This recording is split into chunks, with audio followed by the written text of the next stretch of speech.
Hello everyone! Yan, welcome back to my channel guys. And to start off, I would just like to thank everyone who have been so supportive sa channel ko. Salamat po sa inyong lahat, to those who have subscribed, to those who have been watching my videos, and to those who have been commenting very nice words. Maraming salamat po sa inyong lahat. It's really overwhelming. I started like 5 days ago and I'm just really overwhelmed with the things that I've been seeing, and I just really wanted to thank you guys. Sobrang salamat po talaga sa inyong lahat. So yun nga, for today, ano ba yan? No, overwhelmed pa rin ako. Pero anyway, for today's video, ayan, may pag-uusapan na naman tayo. So, itong pag-uusapan natin, it's actually very necessary for every one of us, this generation, maybe people my age na almost, leaving the calendar na. Parang ganyan. I'm 28 years old by the way, so medyo malapit-lapit na. Pero medyo crucial kasi tong topic na to. And it is actually a topic na kailangan na rin talagang pag-usapan, kailangan na rin ma-enlighten tayong lahat about this topic. And so, yun nga, without further ado, let's talk about waiting. And yeah, you heard it right. We are talking about waiting today. And very specifically, waiting for the right relationship, guys. And yes, I know, mahirap itong bagay na ito. Actually, kung gagawin mo ang subject ang waiting, malamang most of us bagsak sa subject na to. At isa na rin po ako doon because at some point in our lives, medyo bumagsak tayo sa paghihintay, di ba? Or bumagsak tayo sa pagiging patient while waiting. Pero yun nga, I just like to tell you actually, or to give you two considerations to consider while we're waiting for the right relationship. Okay, so if you want to know more about these considerations, please stay up until the end of this video, guys. Okay? So number 1 on my list, guys, is the right person, or should we say God's best. Don't get me wrong, guys. Wala pong maling tao. Gusto kong tanggalin natin sa utak natin yung connotation na may maling tao. Hindi po sila maling tao. It's just so happened that they're not the ones na para sa'yo. Or, should we say, they are someone else's God's best, pero hindi po sila maling tao. At some point in our lives, itong mga tao na nakasalumuhan natin, nakarelasyon natin, hindi man nag-end yung relationship nyo na kayo in the future, don't consider them as wrong persons. Kasi by the end of the day, may natutunan tayo sa kanilang lahat. At magaganda yung mga bagay na natutunan natin sa kanila. Diba? So, yun nga, right person or God's best, we all have our preferences. We have physical preferences, we have emotional preferences, diba? So, yung mga preferences na yun, sometimes, yun yung mga bagay na nakakapagpa-block actually para makita talaga natin yung tao na para sa atin. Bakit? Kasi minsan itong mga preference natin, ito talaga yung mga bagay na hinahanap natin dun sa tao na gusto nating makasama in the future or gusto nating maging asawa in the future, diba? Pero yun nga, lagi nating tatandaan na hindi po lahat ng bagay na gusto natin, yun din yung mga bagay na makukuha natin. Kasi basic lang yan. Hindi lahat ng bagay na gusto natin are not also the things that we actually need.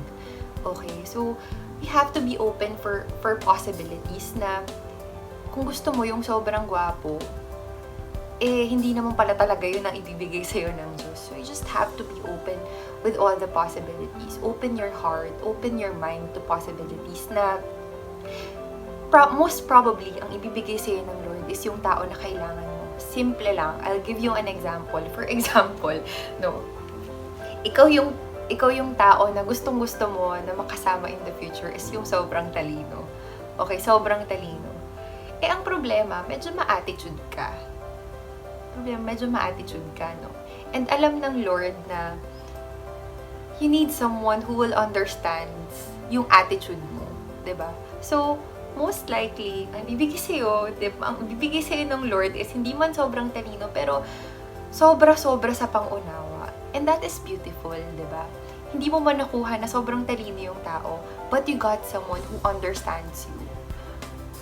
From the start up to the end, iintindihin ka. And that person will always choose to understand you. I'm not saying nakalimutan natin yung mga preferences natin. Pero siguro, I think we should align our prayer sa kung ano talaga yung planong ibigay sa atin ng Panginoon. Para lang din guided tayo, 'di ba? Tsaka less expectation, less heartbreak, 'di ba? Less heartbreak. Pero definitely if that person comes naman, we will definitely know that. Okay. Second thing to consider while waiting is the right season or the perfect timing. Okay, bigyan ko kayo ng shallow example. You met the love of your life na makakasama mo in the future, grade 1 pa lang kayo. So, talking about season, definitely that is not the right season for you guys to be together. Kasi in the first place, hindi nyo pa talaga alam ang totoong pagmamahal during that time. So, in a complex scenario, siguro, I would say, maybe, ito ng panahon na matanda ka na, tapos nakilala mo na yung tao na talagang para sa'yo, alam mo na itong taong to para sa'yo talaga. But then, along the way, nag-aaway kayo, di ba? May mga indifferences kayo, ganyan.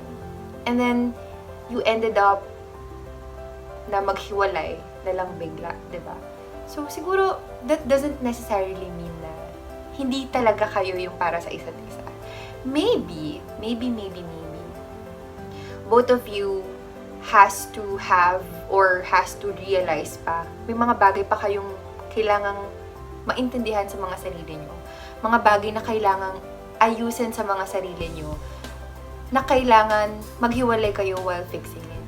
Diba? So, that right person will come back in the right season of your life. Diba? And you just have to trust it. You just have to trust it and have faith on it. Na whatever happens, if that is the right person, ibabalik at ibabalik siya sa'yo ng Lord in His perfect season. Okay?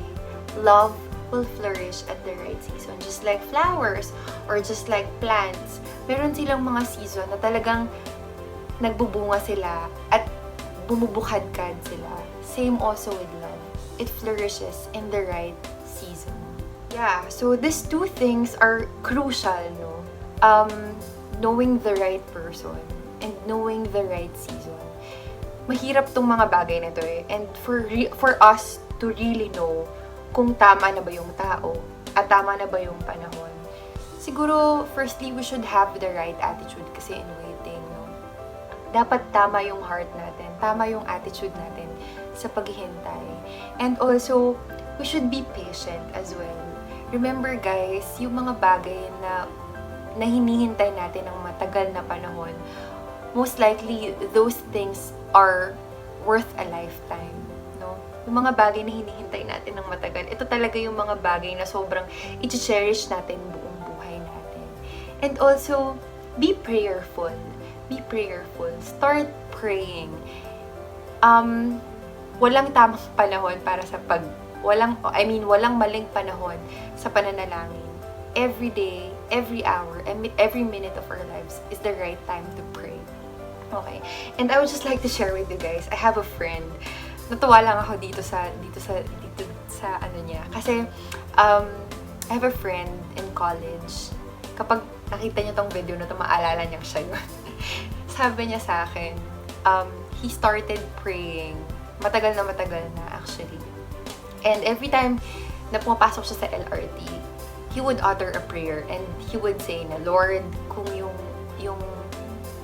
future partner ko nandito sa LRT ngayon, I just pray na ingatan mo siya, na i-guide mo siya, na I hope na hindi siya magkamali.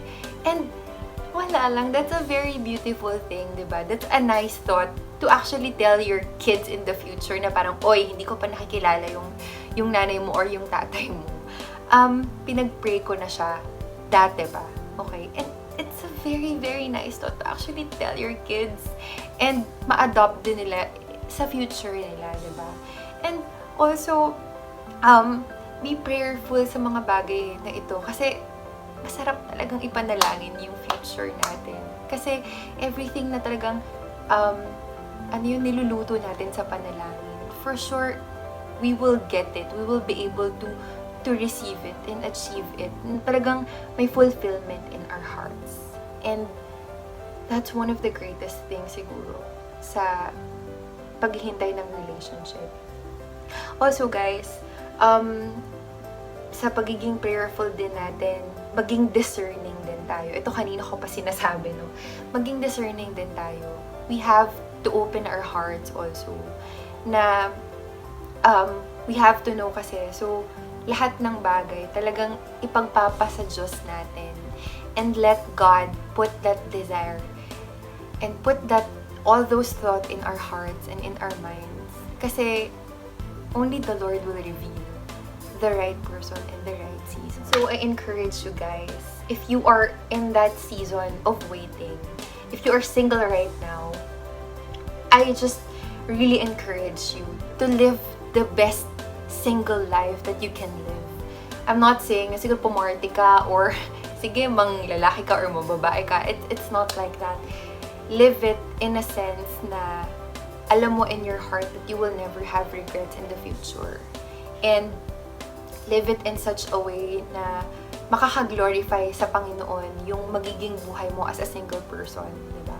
While waiting, be faithful to God, be faithful to your family, and be faithful to yourself.